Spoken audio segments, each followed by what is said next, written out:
I'm going to say. There it is. is. The final boss, 8-2 for League 2015. An insanely good record. He's only been used 10 times, but he has won 8 out of 10. Fantastic song, by the way. Yeah. I got to say it every time. Cowboy Bebop, amazing anime. Check it out. It is quite good. It's a classic. And, DRG already giving that big sigh, puffing up his cheeks, not looking as calm as we would like him to be here. Well, a lot of pressure on his shoulders, that's for sure. He's going to get through stats. He's most likely Zest. And all his losses are from ZVP as well, mind you, in this year. And Stats is 5-1 versus Zerg in this year. Zest also a PvZ powerhouse. These are two of the hardest Protosses to win here. This is, you mean, even make it a 6-1 now with a win in this matchup against one of the best late game Zergs in the world. He made it look easy. I feel like DRG might want to try to stay heavier on mutas, continue being a bit more hefty with the harassment, not just try to transition earlier like Curious did. Just have like a better bank for late game. Try and take it late game if you want to go there, but with a lot more greed involved. Yep. Well, we are about to jump into game number 6 here, guys. It is going to be Stats versus DRG going into the map Echo right now.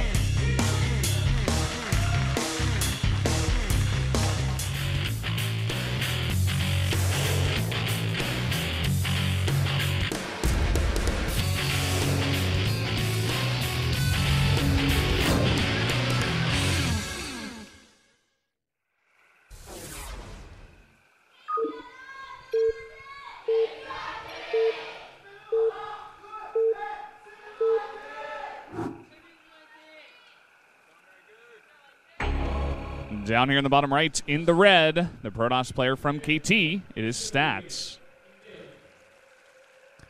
To the top left, the last man standing, the final boss, it's DRG.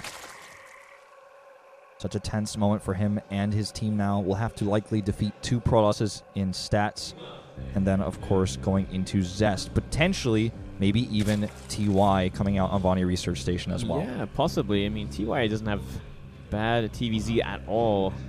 I guess it depends who's more confident against this guy. Even so, I mean, Zest is 7-0 in round number 4, and he's been a powerhouse throughout the entire year. I don't know. I guess it really depends on who is more ready to come out and play, I suppose. Sure. That's something that we can never really give our own insights to because we're not living in the house talking to these players, 12 hours a day as say, Legend is and the KT coach as well. I feel like one of the things that we didn't talk too much about in the Curious game versus Stats was how passive he was with his investments. He had, at a point in time, 11 Ultralists that he was never able to utilize until eventually he was like, well, I guess I just have to throw this. It's like rotten eggs. I have to throw these Ultras away and move on because they're spoiled now. I spent a lot of money investing them, and the Ultra market just it tanked, man. It's like, this is no longer useful. I got to get rid of them, do something else. He kind of just had a very horrible composition for the army he was against as well, and he never decided to change it. He decided to throw it away. It's like, well, I'm against this many Immortals. Maybe I should add some more Lings before I attack so I can actually, deal with the Immortals a little bit easier. Instead, he attacked with pure Ultra against Immortal army, and it failed completely. I think he was getting impatient, but also maybe just a bit overconfident. He also had a bank of something like 5,000, 4,000, so yeah, he could have remaxed in pretty much whatever he wanted. But again, that definitely was not a good idea to just throw everything away in that one fight for sure. When you kind of try and go for a remax like that as well and throw your army away, it opens up a huge opportunity for a counterattack, which is exactly what we saw, and it did a lot of damage to him. So it's also a big mistake trying to fight like that and expect to make another army before they do attack on a map that size. Yeah, I feel like he made comps that were also very hard countered. Did he really need that many Broodlords, or should he have rather had more Corruptors to protect the few Broodlords so he could slowly push through and be successful? Yeah, I agree with that. He should have been. It was certainly too many Broodlords. Like 16 to 18 Broodlords or something. It's like, you don't need that ridiculous. many. You need to wipe the air clean and use them to finish up. And if you need to remax, you remax with Lings to buffer for them or something. But yeah, I didn't like that composition both times at all. Well, we are going to see DRG get away with a double hatch before pool opening, and this is something that obviously Stats wants to identify and respond to. He's now seen it.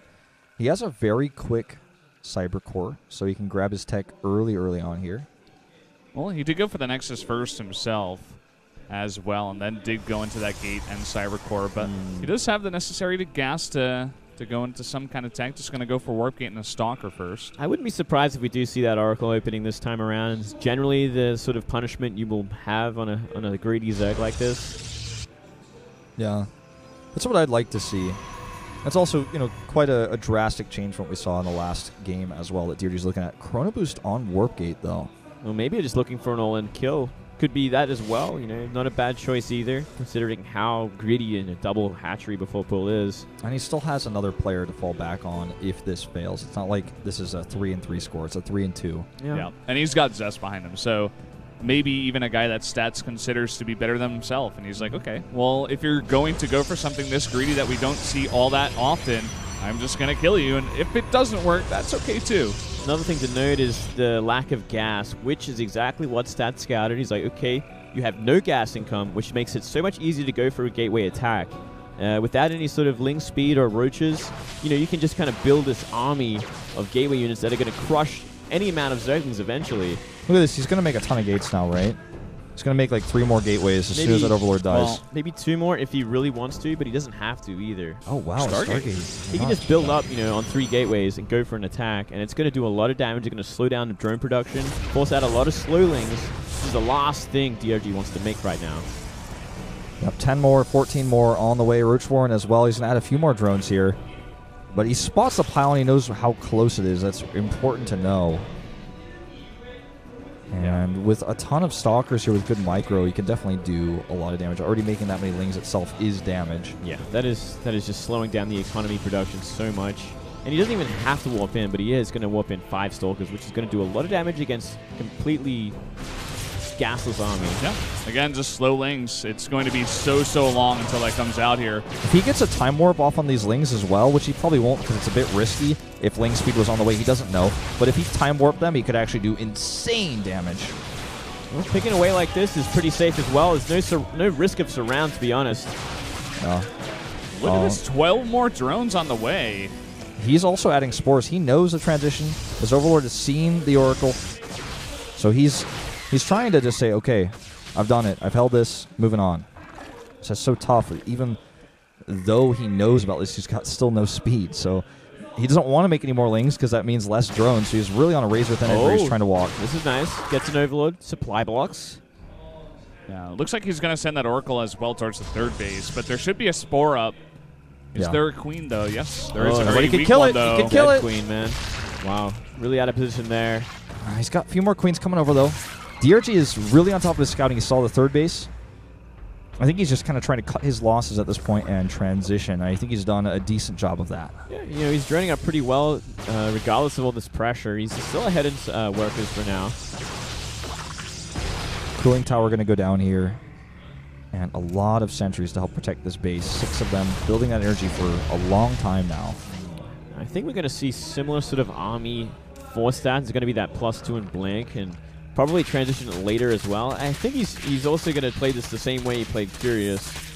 I mean, it worked so well against Curious, but I don't know. Maybe that was just against the very passive style of Curious where he loves to go for that super late game. It definitely did work out well regardless. And it is as well going to be very hard for DongRaeGu to really pressure this 3rd base at all. So it kind of forces him into a passive game as well. Yeah. So I do agree. Maybe, yeah, he will just go for the same thing here. Notice this time as well, because his base is so much later, it's not a greedy base from stats. So he's got a nice tight wall up. He got the cooling tower down. He's very safe to go into this Blink and +2. And he's going to have a larger army to deal with the Mutalisk by the time they arrive as well. So DRG really is going to want to think about taking a 4th base somewhat in the near future. He's taking a Hydra Den, though. Well, look at how many gateways are being added as well. Like we could actually just see him go for an attack. It's going to be a while before +2 and Blink's finished, but if he's like expecting that Muta switch, he can move across the map because there's no roaches, there's no lings that are in any amount that are going to stop it from happening. Yeah, with all these sentries, he's constantly hallucination scouting. He knows there's nothing on the map. He's seen it. He's going to try and cancel this as well. I don't think he actually has enough energy, but going to try. Going to get it low at least. He's just preparing for it completely. Yeah. Hydra Den is done. No more pros being produced. He's stopped at 66. He's going to saturate the 3 bases, and I guess from here just continuously pump out a ton of Stalkers. Making some cannons as well. Very wary of the Mulus. Sending some of those Stalkers back home. He saw the Spire timing. He knows it's going to be the Lings, or rather the Mules, are going to be over here pretty soon. Constant vision. One of the strongest things we've seen from Stats today in this matchup. Always being able to prepare for what he's up against because of his consistent scouting. Yeah. I really do love this double hallucination scouting time and time again. He really does know everything that's going on. Despite him being very inactive with his army and no pressure on the map whatsoever, he's happy to let the Zerg do whatever he wants to until the late game. Look at this, another robotics facility and the Robo Bait coming in here. I guess it's going to be a big transition into a heavy number of Colossi before DRG can see it. You know what? I think he didn't scout an infestation pit, and he's like, okay, you're planning to transition into Hydra from here. So I'm going to go in for double Colossus. Oh, I guess one. Oh, yeah. Double Robo Colossi. Double Robo Colossus. Yeah. He's also, again, doing this catch-all build where he gets a +1 air weapons. He's got a Stargate. He's getting +3. He's just kind of saying, all right, if we go to that late game, I'm going to have these pieces of basically what I said in the commercial break earlier, it's almost like he's painting something. He's painting a late game. He's like adding all the little details into what this late game composition is going to be that can almost beat and defeat anything. It's like he knows who his judge is, and he's going to try to make a picture that the judge is going to give a 10 out of 10 to, and he's putting all the pieces together. And eventually, slowly, you start to see this like beautiful composition that is almost impossible to counter. Oh, look at that. No Spore here either, so a lot of drone damage going down, delaying that 8 gas income. Yeah. Always got to remember to put that Spore down. I mean, he is going to lose this Oracle most likely, but getting a bit of damage and shutting down that 4th base for now. 20 Hydras are the follow-up here, so he's going for that big switch, but Colossus should be out in time before anything comes his way. I have a really bad feeling about this for DRG. Yeah, he's been read like a book. Stats so intelligent with his scouting. Sees the Hydras as well, mind you. He's just never able to deny these hallucination scouts. He's already confirmed the Hydras. Infestors are not going to be used versus this. DRG is the one who's got a lack of scouting. He doesn't know there are 2 Robo Colossi going against him, as well as Templar coming up on the way. And Stats has ample time because of these rocks in the middle of the map and because of his cooling tower to get those Colossi. I think he's going to have 3 Colossi in range when this hits. It's going to be insane. Yeah. It's going to be disgusting. I think the scary thing really is, when Vipers come on the map. That could be the next scary point, I guess, if there's some good abducts or maybe blinding clouds on Colossi. Oh, he's trying to draw these Stalkers out of position. Here comes the army. But the important Colossi and the sentries are on the right side. They're on the exactly where they need to be. Look at these force fields. Oh, sorry, Lings. Man. Meat grinder. Getting zapped there by all the Colossi. All he needs is 2 at this point. And, he's got 3 cannons back there at the natural as well, just dealing with these mutas who are not being microed at all. No, they're going to get an assimilator, but besides that, they're going to be losing a lot of them. And look at this counterattack. Nearly maxed out at this point, and that is an inferior army to deal with this Colossus composition. He's going to have +3 weapons here for his ground army. So just the 4 Colossi in the back with that many Stalkers, 26? Yeah, Colossus range still about to finish. Doesn't want to attack before then, but once it's done, the amount of sentry energy is insane. Look at how many Hydras he can block off to the right side. Okay, a bit late on this, though, and Corruptor's getting some free shots. Oh, wakey, This is wakey. the best engagement DRG could have ever hoped for. This is his dream come true. Yeah, that was actually a real ugly engagement from Stats. Yeah, really nice position with those Hydras on the right side, catching him off guard. And you know what? DRG's going to hold this a flying color. He's going to get another free Colossus kill here. Is it going to matter at the end of all things, though? Drones went down as well, and all the Corruptors are getting cleaned up. The Hydras are not too plentiful either, but that is a lot of lanes. He has +2 too as well, and he's going to push these Stalkers back. Corruptors could actually be dropping some corruption down to make this an even easier win on this fight. Mutas come home. The Stalkers, there are more coming across the map from Stats, but it's just such a low number compared to what DRG's got. Now back on creep. The Lings continuing to gain ground here. Charge Zealots trying to help protect, but I think there's just not enough momentum here for Stats. Even this Warping, probably not the best choice. He's getting more free units here, and DRG is going to bring us to that ace match. Yeah, very surprisingly as well. Just an ugly engagement from Stats, ruining his army. No force fields whatsoever until the Colossus were essentially dead. And even when he put them down, they didn't even zone out the Hydras with the range. They were just protected behind the force fields against what Stats had. He didn't choose an angle to go, and he went through the center, and that's what happens if you're going to fight a desperate Zerg. They're going to try attack from every angle to minimize the force fields. Kind of a, I don't know, overconfident attack there from Stats. He's like, oh, I've got this guy beat. I see what he has, but It just goes to show he didn't have an observer. That's why the creep wasn't being cleared. So he also engaged on a massive amount of creep. If you don't have vision, if you don't have an observer, sometimes you get caught by things like this. And DRG, was able to identify this. And it just goes to show at the highest level in StarCraft 2, all it takes to lose a one game is a bad engagement. Yeah, that's all it takes, especially if you have that Death Ball kind of army. He's going to try for the front here. I don't think there's enough Stalkers to really threaten these Broodlords just yet. It's a death wish to blink on top of those. Yeah. Down 70 supply, and he's losing that economy at the third. Yeah. Gonna wipe out that third. And, well, he's actually just going to back off here for now. There he goes back in.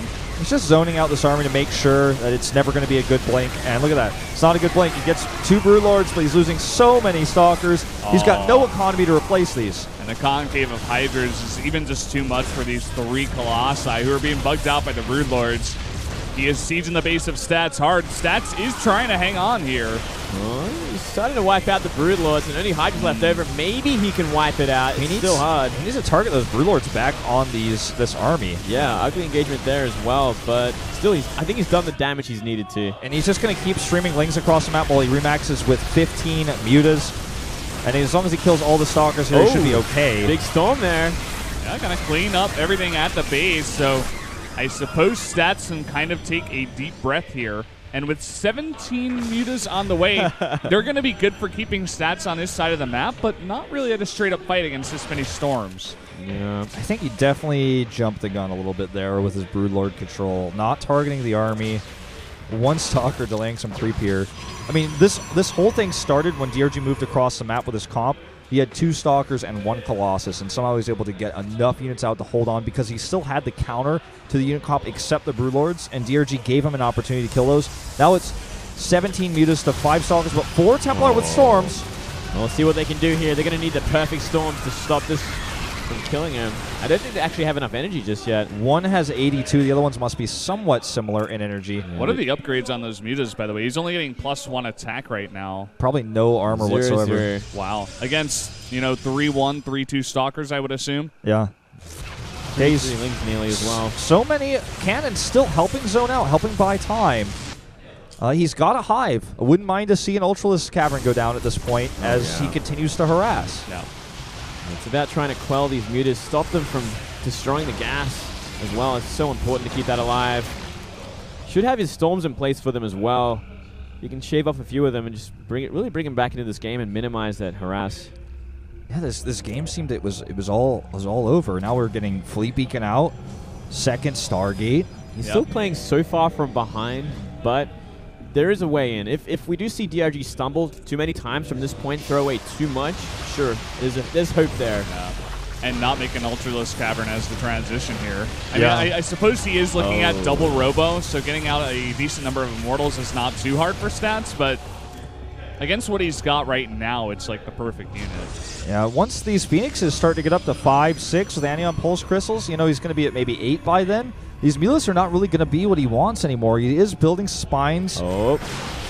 Yeah, if once he's got like, 10 Phoenix with that range out, every Muta is essentially dead on the map, unless there's a lot of Corruptors to buffer for them. And there's that Ultralisk Cavern we were looking for, and he's again just denying these assimilators so well. And to be honest, with all the glaive damage here, even these pylons are probably starting to run out of his shields. He's losing a lot of probes. He just comes right back in. Where's the Storms? Yeah, he needs to start burning them now. He's nearly maxed out in energy on all those Templars. Yeah. He just needs to keep them on the edge, and Storm, even if he loses 1 Templar, it can keep the Mutas away. Here we go. Range is active. Yeah, and this is going to be a tough fight for DRG no matter which way you slice it. He's not going to want to make Corruptors here, I'd say. He probably just wants to switch out of this. 4 Infestors, if he could catch these Phoenixes. Yeah, that's another way to just simply win the game here, to be honest. If he can catch most of them out, remove that counter off the map, what can he actually do? Still no Spore at this base.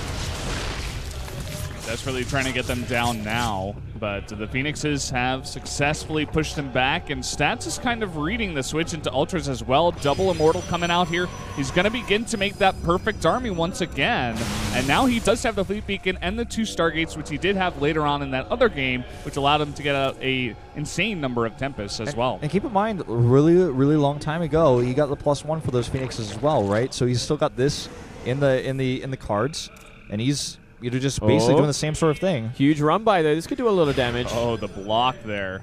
The block. And the escape with the Link's pretty impressive. Coming in again to kill that gas. He's essentially trying to keep him on 2-base gas, soon to be 1 base as the main mine's out. These Phoenix really have to be in place to deal with this as well. We are seeing that big Ultra Switch, by the way, but these Phoenix, they shouldn't have allowed that to happen. Not another even second of harassment from these mutas should be able to happen at this point.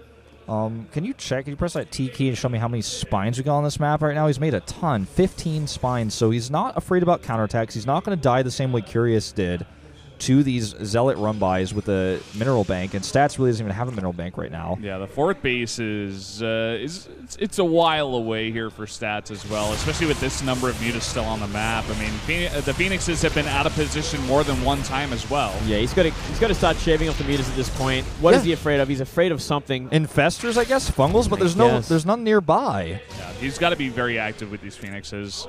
There's no reason not to chase. He's so scared of fungals. Yeah, he really needs to start making more observers and put them around the map if he's afraid of this. Like, he should be able to deal with this at this point. Yeah, our Mothership core is going to be, honestly, I don't even like it. It's too expensive. It's not going to be that useful going into Mothership at this point. I'd rather see him invest into trying to push out and take that 4th base. It's just so difficult to do, but the Mothership core, or rather the Mothership, I don't know if it's going to be the way to do that. Like every sort of thing that will help him keep his army alive for a little bit longer. I mean, the Sphinx are going to start to deal with those Overseers as well if they get close. There's a lot of cool ideas behind it. That's true. There's no Corruptors either really on the map. Just the mutas.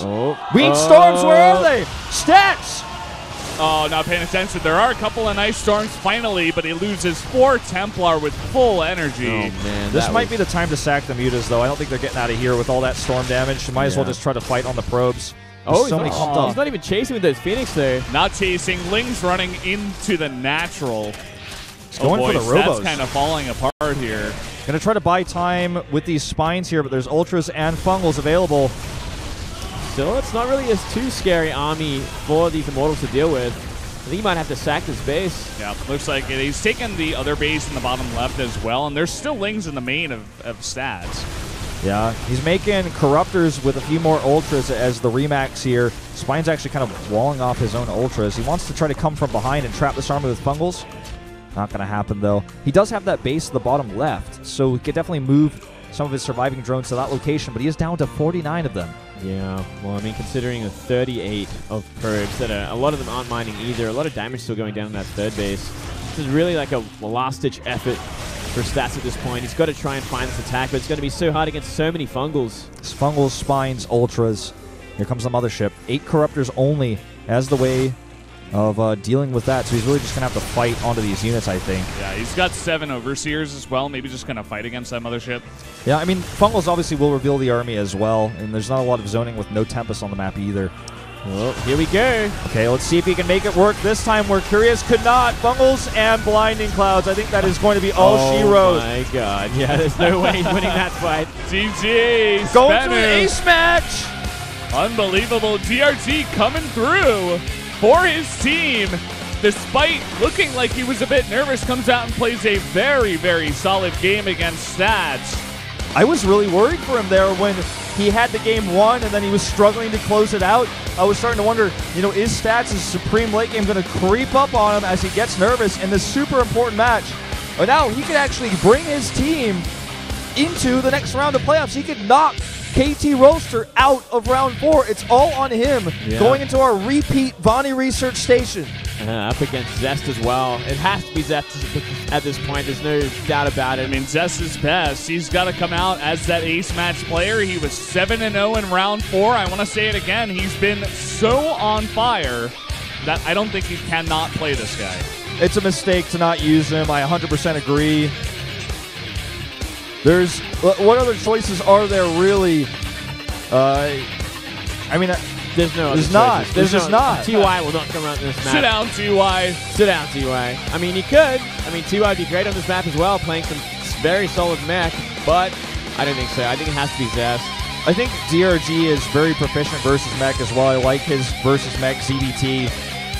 And I think Zest is he's undefeated this round. Insanely solid.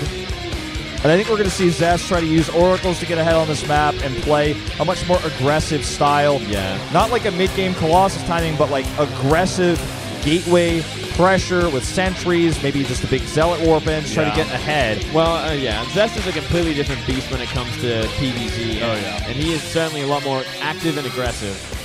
Yeah, he's different from Classic and Stats. He loves to use those oracles, as you guys were saying. He loves to do, War Prism drops. Just loves to get in the face of the Zerg and not just let him do whatever he wants. Stats sitting back on 3 bases again. Part of that being due to DRG with his really incredible muted control as well. I don't like that style at all. I like classic style where he goes to 4 base and does that. I think it works against Curious.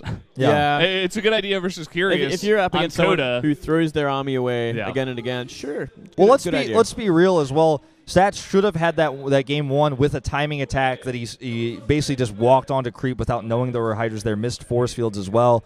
Like, DRG could be very happy he was able to take that fight, because otherwise he probably would just simply been walked over and destroyed by Warpins. It's like so weird to choose to attack there it has so many angles and so much creep, opposed to going to the left side or the right side or anywhere else. Yeah, commit to one side or the other. Even with the cooling tower down, it doesn't take that long with a maxed out Protoss or even army. Just go for the 4th base that he had up, shut that down, take it to 3 base versus 3 base, get your fully super late game maxed out army again, and then go for a follow-up. If you're the wrong answer was going straight down the middle. Yeah, for sure. and lack of force fields, very, very, very late force fields. Like Colossus were dying as force fields went down.